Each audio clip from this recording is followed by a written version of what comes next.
Hi.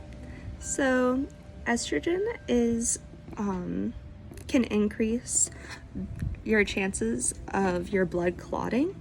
When your blood clots, it can cause a DVT, which is a deep vein thrombosis, or APE, which is a pulmonary embolism. I'll go into those a little bit later. But you being on birth control pills have estrogen in them, or being pregnant will both increase your estrogen levels and can increase your chances of having a blood clot. And some other things that can increase your chances of having a blood clot include being overweight or smoking, and because you're a little bit heavier, it can increase your chances of having a blood clot even more if you do get pregnant or start birth control. So a deep vein thrombosis is a blood clot. They usually occur in your legs.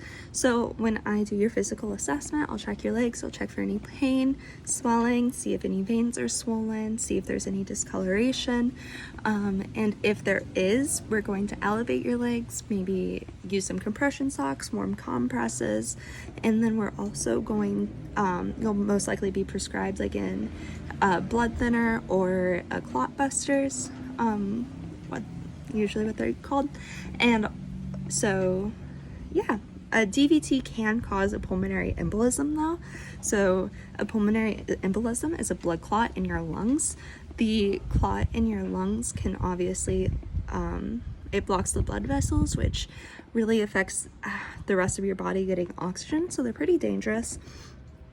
Some things that I'll assess you for that are your oxygen levels, seeing if you have any if your oxygen levels going down, also assess you for pain and also your breathing, if you're coughing anything up, stuff like that.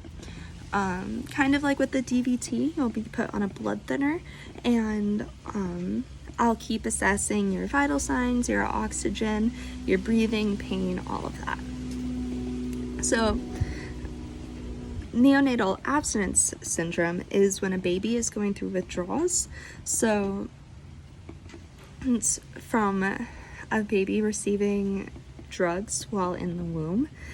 So if you did heroin, cocaine, were drinking alcohol, or using like any stimulants or pain medications, or anything like that during your pregnancy, your baby could potentially go through withdrawals and have what we call the neonatal abstinence syndrome.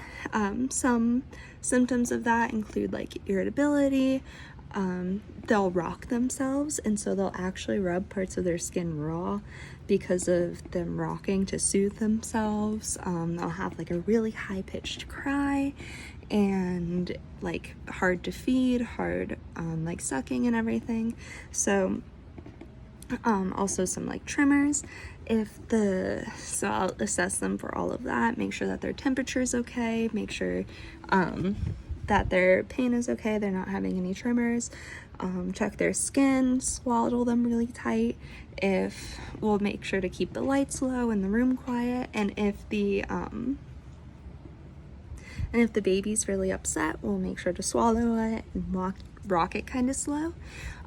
Unfortunately, if it's really bad, we might have to give the baby some medications like morphine though.